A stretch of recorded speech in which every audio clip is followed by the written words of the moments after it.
तो चलिए शुरू करते हैं। पहला राउंड है डिस्प्ले का, क्योंकि फोन हाथ में आते ही सबसे पहले नजर तो स्क्रीन पर ही जाती है ना। देखते हैं यहाँ कौन बाजी मारता है।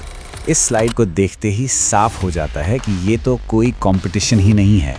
पोको दे रहा है एक जोरदार एमोलेड डिस्प्ले, वो भी 120 हर्ट्ज रिफ्रेश रेट के साथ। मतलब रंग एकदम जिंदा लगेंगे और स्क्रोलिंग बिल्कुल मक्खन जैसी। सैमसंग यहाँ एक ठीक ठाक PLS LCD पैनल के साथ काफ़ी पीछे रह जाता है, और ब्राइटनेस उसमें भी पोको का पड़ला भारी है। साफ साफ दिन और रात का फर्क है। पहले राउंड का नतीजा बिल्कुल साफ है। अगर आपके लिए एक टॉप नॉच, वाइब्रेंट और सुपर स्मूथ डिस्प्ले ही सब कुछ है, तो पोको यहाँ पर सीधा चैंपियन है, जिसमें कोई। आगे बढ़ते हैं फोन के इंजन पर, मतलब परफॉर्मेंस और बैटरी। फोन कितना भी सुंदर क्यों ना हो, अगर चलता स्लो है और बैटरी लंच तक ही खत्म हो जाती है। अब यहाँ ध्यान दीजिए, दोनों ही फोन्स में 5000 mAh की बैटरी है, जो आराम से पूरा दिन निकाल देगी, कोई दिक्कत नहीं। प्रोसेसर्स भी अपने अपने दाम पर काफी केपेबल हैं, लेकिन असली गेम चेंजर है चार्जिंग स्पीड। पोको दे रहा है 67 वॉट की रॉकेट स्पीड चार्जिंग। इसके सामने सैमसंग का 25 वॉट चार्जिंग है। बच्चा लगता है। ये एक बहुत बड़ा फर्क है आज की भागदौड़ वाली जिंदगी में। इससे साफ है, इस राउंड में भी पोको आगे निकल गया है। तेज चार्जिंग आजकल बहुत जरूरी है और पोको ने इसे समझा है। अब तक तो ऐसा लग रहा है कि पोको ये मैच एक तरफा जीत रहा है, लेकिन ठहरिए, यहाँ एक ट्विस्ट है। कागज पर तो पोको हीरा लग रहा है, आगे निकल रहा है, लेकिन दोस्तों इस फोन में एक ऐसी छुपी हुई कमी है, एक ऐसी अनोखी प्रॉब्लम है जो आपका पूरा मजा खराब कर सकती है। ये क्या है, ये मैं आपको एंड में बताऊंगा। पहले कैमरा टेस्ट पूरा कर लेते हैं। कहीं मत। तीसरे और आखिरी राउंड की तरफ, यानी कैमरा। स्पेक्स तो हर कोई दिखाता है, लेकिन असली फोटो कौन अच्छी खींचता है, अब देखते हैं। और दोस्तों यहाँ पर कहानी बिल्कुल पलट जाती है।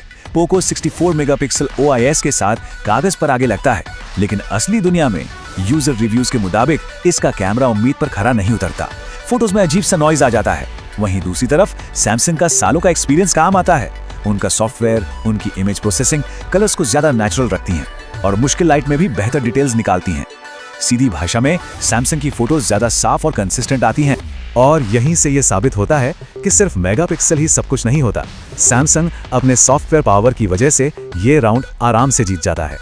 तो अब स्कोर लगभग बराबर हो गया है। अब आते हैं असली सच पर। वक्त आ गया है पर्दा उठाने का। वो क्या छुपी हुई कमी है पोको में, और इन दोनों में से आपके लिए, आपके पैसों के लिए कौन सा फोन सही है? ऐसा टेक गुरु का फैसला सुनिए। दोस्तों ये है वो छुपी हुई कमी। एक रेडिट यूजर ने लिखा है कि कभी कभी पोको M6 Pro अचानक से स्क्रीन बंद करके उसे फुल ब्राइटनेस पर ऑन कर देता है। जरा सोचिए, आप अंधेरे कमरे में हैं और आपके चेहरे पर अचानक से एक फ्लैशबैंग फट जाए। ये सिर्फ एक छोटा मोटा ग्लिच नहीं है, ये एक एग्जाम्पल है कि सॉफ्टवेयर में पॉलिश की कितनी कमी हो सकती है, जो आपके रोज के एक्सपीरियंस को खराब कर देती है। असली फर्क यहाँ आता है सॉफ्टवेयर में।